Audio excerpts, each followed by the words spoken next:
Hi guys and gals, welcome to another bedroom production. This is where I do the videos. Looks like it may be a while before we can all get together again for car shows and cruise nights. For plenty of videos though of our past car shows, you can always go to YouTube and type PrimeLinks86 or AutoNameplates.com in the YouTube search engine.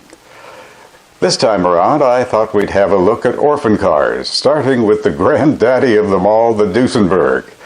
It's a car that few will ever own, probably none of us will ever own one, or even see one firsthand.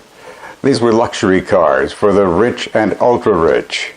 Duesenberg was founded by brothers August and Frederick Duesenberg in 1913 in St. Paul, Minnesota. They built engines and racing cars.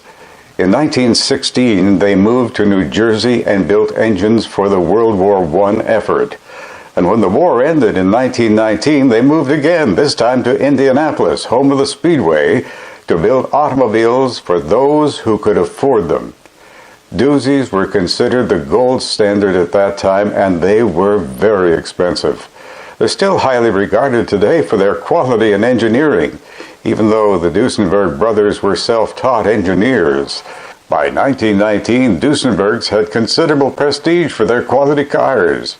Even though they were turning out high-quality cars, they were not good businessmen and only sold a limited number during the early 1920s. As was the custom with these super luxury cars, the buyer would receive the chassis and engine only, which in Duesenberg's case was outrageously expensive. The chassis cost $8,500 and $9,500 after 1932. Adjusted to today's dollars from 1932 and allowing for inflation, that represents $180,000 in today's money. It's a lot of loot. Remember, that covers the chassis and engine only, and this is in the Depression. The buyer would then send it off to the coach builder, who would create the body and interior to the owner's specifications. The completed model would cost between $13,000 and $19,000. 1932 Depression dollars, that is. Adjusted to today's dollars from 1932 and allowing for inflation, $19,000 translates to over $334,000 for coach work. The 1921 Model A was a high-priced, lightweight speedster, and only 650 were sold over 6 years.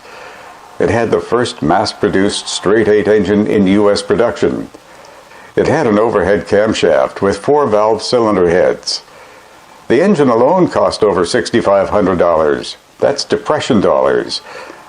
Average incomes back then, remember, were around $1,400 a year.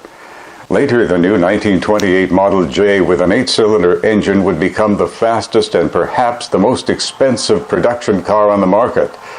The dual overhead camshaft engine would turn out 265 horsepower and could reach a top speed of 119 miles an hour.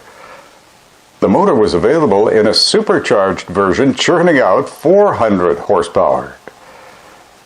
Of the 481 Model Js built between 1928 and 1937, about 378 still survive.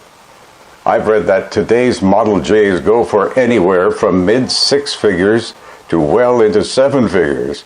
I also read that one example sold recently for $10 million. Back in 1925, Cord, remember him, bought the company to continue to produce high-end automobiles. Several other investors also bought into the company.